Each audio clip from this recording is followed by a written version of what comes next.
bada bing, bada boom. All right, it's almost the same, but it really isn't. So spine grows soft like island pine, ankles swell, breath comes short, blue vines of veins trellis my trunks. Hag seed thumps, kicks its heels as once I did mine in Algiers, widow wild before this sewing unmagicked me. I still could coax the comelies, glamour to unseed raisin dugs and loose teeth slanty. Sickrick says herbs turns all us girls buxom, but sometimes didn't even need 'em. These mans could see past any fault if given the little magic of groin, honey. Not market crush I miss, but brass lamps dazzle, cardamom whiff, the oud and tambourine. Here be better. No hateful human yaps, no man stench, but blue coves cool for sinking sweating hag flesh into. Here polite palms bow me lady. Sycorax be island's queen, no soldiers to drum her out of taverns' doors or club her bones. Oh, brave new world that has no people in it!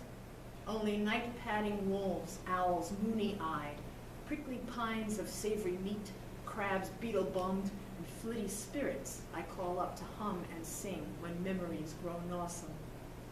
Here winds be tame and summer sweet, and there be plenty fish to eat.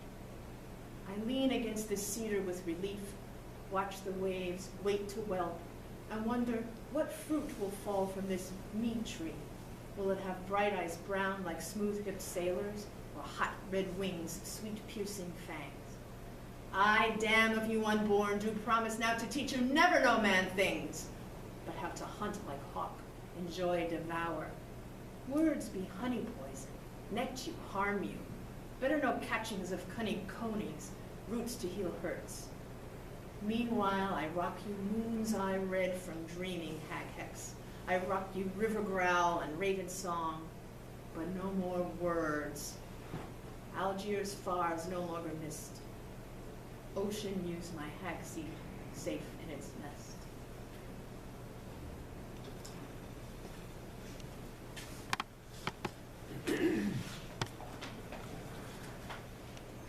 You ready to go a little more? And we'll do some writing. We'll take a break and then do some writing. I have a few more, not that many. I'll save those for last. Okay. I'll pick a couple more and then close. Desert Mermaid. Like all converts, she adamantly shuns the things she's given up. The only one out here who will not build a pool. Renouncing the sea took courage. Worse than quitting cigarettes, since it was her own nature she refused. Back then, young spry, she longed for legs, land urge demanding that she undergo the jolt of hard earth up to hilt of hip for her adventuring. She begged and won King Neptune's charm, final as surgery, dividing her from her Piscean half. 3 decades she journeyed. As she aged, these dry mortals crack so early, gravity harassed. She lost the will for locomotion. Time to plant herself somewhere, a seed not knowing what she might grow into. She could have bound herself to ferny forest, the dangerous green of the sea, or taken root in fertile farmland. And oh, she did once love to feel loam gritty as coffee grinds pass through her hands. By then she'd come not to regret her choice, but pine, despite herself, for her abandoned element. Sentimental, perhaps, or maybe finding out at last that you can never quite escape your DNA. And so she chose this arid valley, hemmed in by peaks, tsunami swells that never crash, no clear horizons lest she mourn for ocean's infinitude. Her salt comes in the form of sweat. It isn't easy gardening in the desert. Beneath her straw-brimmed hat, she kneels amongst the spears of yucca, lost in desert blooms vivid as sea anemones or froth white, planting prickly pears succulent with inner oceans. Homesickness surfaces without her noticing. Seashells separating the rows of her agaves, abalone earrings and a string of pearls, unneeded ornaments for the dress she wears for dancing each Saturday night, whose sequins mimic mermaid scales. It was the right choice, she assures herself. Though when her bare foot crushes a stray cactus thorn, she can't deny she hears a ghost of tidal pulse in blood's mere trickle, this ebless flow.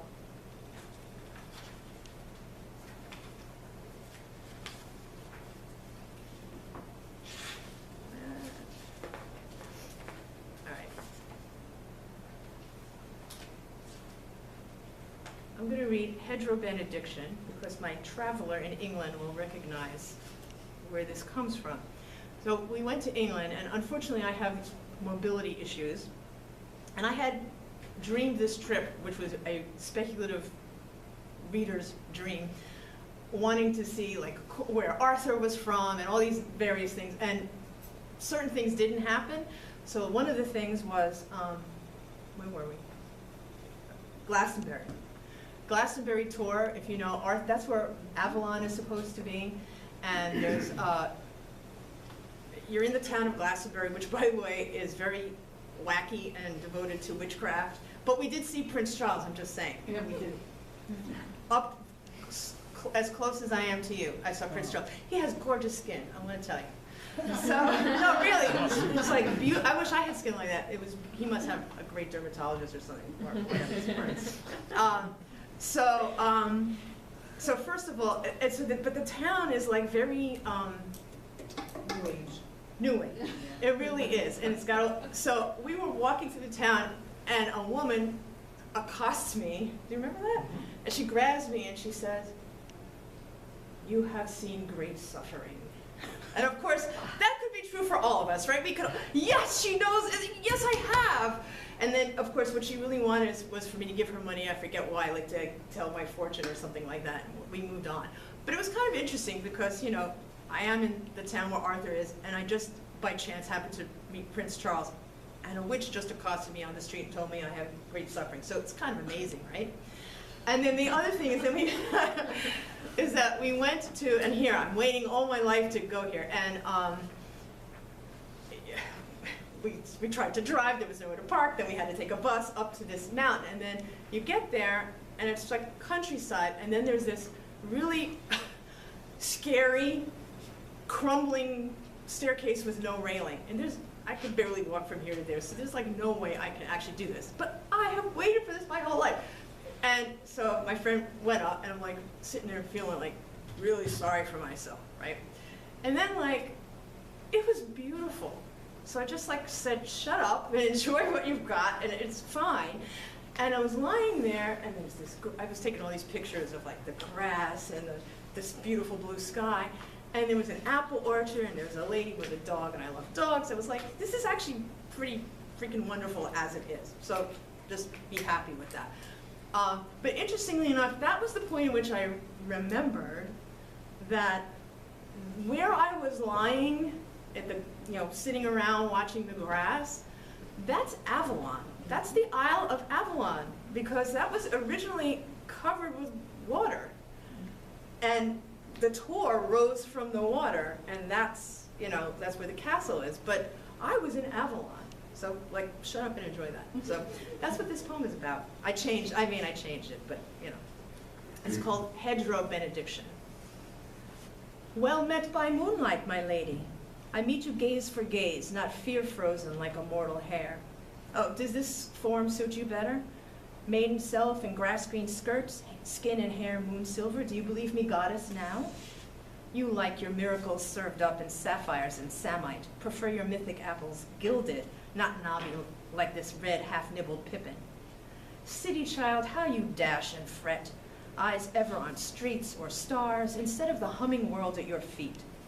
Even with ears diminutive as those, learn to listen. Take from me now a slower phase, a lower gaze.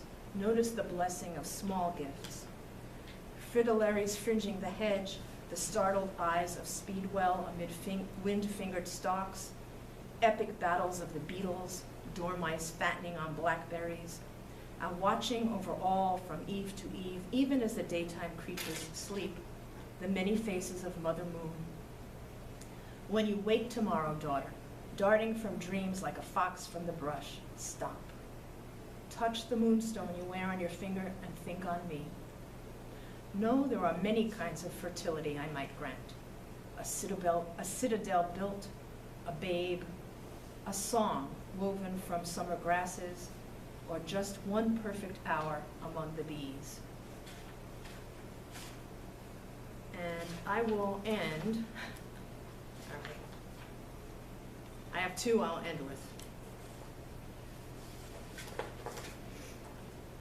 The Year of Dead Poets. Maybe I should end with that one. I'm going to end with that one. That works. All right, this is Umbrellas of the Aftermath. I don't know where this came from, but it's a cool idea. This is science fiction. On the 25th day after the destruction, we chose our umbrellas.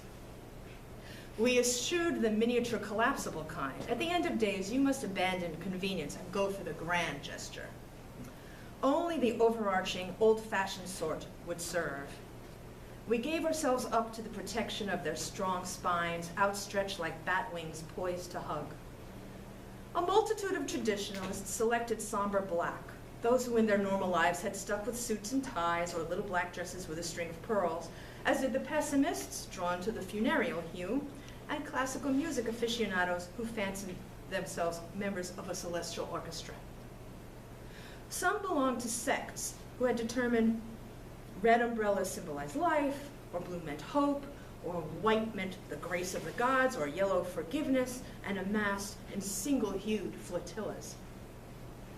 Others chose to exit in the colors or designs that pleased them most. There were gardens of Monet's water lilies, cities of Caillebott's rainy streets, fleets of rubber duckies. Some of us made our finale one last excuse for self-expression. I dedicated mine to the happy past, slathering in paint, a sunset sail, embraces in the grass, childhood friends giggling in a senseless pile, every dog that ever romped into my life. On the 26th day, our bumbershoots deployed, popping like millions of champagne corks. Our domes expanded like smiles, and we ascended. And now I will end with the Year of Dead Poets. Do you recall the year dead poets rose at full of moon? The summer nights rang with rhymes, sweet murmured odes, drowning out the cricket's prose. Haloed by moths paper pale, braceleted in beetles' clicking ions, they scratched at windows like cats for entrance. Lucky the one who discovered a laureate lurking beneath his balcony, bay-crowned head lifted wolf-wise to howl her utterances. Spectral, metrical Cassandras ranted their radiant cadences on street corners bathed in lamplight, drowning out the laughter in the pubs. Poppy-breathed sonneteers poled the canals, trailing white shrouds and villanelles through polluted waters. Dolefully the doomed ones who dedicated their pens to hopeless loves crooned their hollow ballads. Thick in their thousands like pigeons in St. Mark's Square, satirists, devotional poets, and revolutionaries thronged courthouses, cathedrals, and cafes. We armed ourselves with newspapers to swat them away. There were hacks, of course, who draped themselves in borrowed cerecloths, spouting nothing but centos. Centos? Cento. It is centos. Some tragic souls lost their way between one world and the next, who knew only they had a poem to say, but hadn't learned it yet, or who had forgotten all the sense of words. In August, one visited my chamber, entered through the opened window, and stood solemn at my bedside. Suleiman? He asked. I could offer no answer.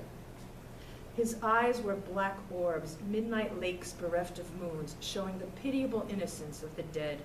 Nothing left of him but dread wanting, empty syllables. Suleiman, Suleiman, Suleiman. A chant, a prayer, seeking its own meaning. Remember my kindness to him, and be kind in your turn, under this white moon's blessing, you who hear me intoning at your window. Thank you. So I figured we could take a 10-15 minute break, bathroom break, have some food, get a drink, and then come back and we'll do some writing. Yeah. And also, if you haven't signed the sign-in sheet, I still have it. For extra credit, we'd like to know who's here, and for the email, we'd like to know who's here. And if it runs out of space, just write on the back. And I also have books here, and I